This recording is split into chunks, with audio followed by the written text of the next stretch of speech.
2 ദിവസത്തെ സന്ദർശനത്തിൻ്റെ ആദ്യഘട്ടമായി ബുധനാഴ്ച പോളണ്ടിലെത്തിയ പ്രധാനമന്ത്രി നരേന്ദ്രമോദിയെ ഇന്ത്യൻ സമൂഹം പ്രത്യേക ഊഷ്മളതയോടെയും ആഹ്ലാദത്തോടെയും സ്വീകരിച്ചു.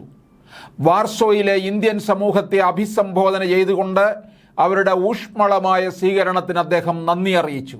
കഴിഞ്ഞ 45 വർഷത്തിനിടെ ഒരു ഇന്ത്യൻ പ്രധാനമന്ത്രിയുടെ ആദ്യ സന്ദർശനമാണിത്. പ്രസിഡന്റ് ആൻഡ്രജ് ദുഡേയെയും പ്രധാനമന്ത്രിയെയും കാണാൻ താൻ ആകാംക്ഷയോടെ കാത്തിരിക്കുകയാണെന്നും പ്രധാനമന്ത്രി എടുത്തു പറഞ്ഞു.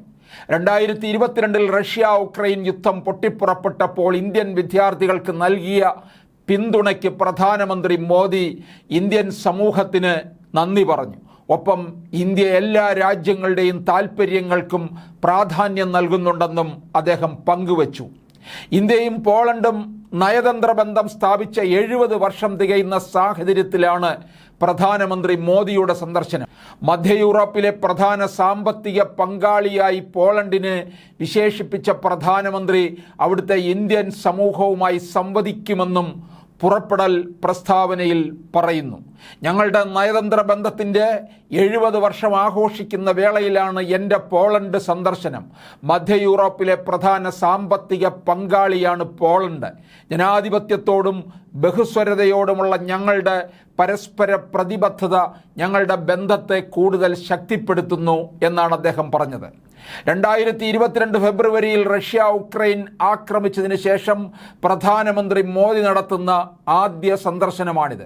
പ്രധാനമന്ത്രി മോദി തൻ്റെ പുറപ്പെടൽ പ്രസ്താവനയിൽ ഉക്രൈനെ സുഹൃത്ത്, പങ്കാളി എന്ന് വിളിക്കുകയും സമാധാനവും സ്ഥിരതയും ഉടൻ മടങ്ങി വരുമെന്ന് പ്രതീക്ഷിക്കുകയും ചെയ്തു. പോളണ്ടിൽ നിന്ന് പ്രസിഡന്റ് വ്ളോഡിമിർ സെലൻസ്കിയുടെ ക്ഷണപ്രകാരം ഞാൻ ഉക്രൈൻ സന്ദർശിക്കും. ഒരു ഇന്ത്യൻ പ്രധാനമന്ത്രി ഉക്രൈനിലേക്കുള്ള ആദ്യ സന്ദർശനമാണിത്. ഉഭയകക്ഷി സഹകരണം ശക്തിപ്പെടുത്തുന്നതിന് പ്രസിഡന്റ് സെലൻസ്കിയുമായി നേരത്തെ നടത്തിയ സംഭാഷണങ്ങൾ വികസിപ്പിക്കാനുള്ള അവസരത്തിനായി ഞാൻ കാത്തിരിക്കുകയാണ്. നിലവിലുള്ള ഉക്രൈൻ സംഘർഷത്തിൻ്റെ സമാധാനപരമായ പരിഹാരത്തെക്കുറിച്ചുള്ള കാഴ്ചപ്പാടുകൾ പങ്കിടുക എന്നാണ് അദ്ദേഹം പറഞ്ഞത്.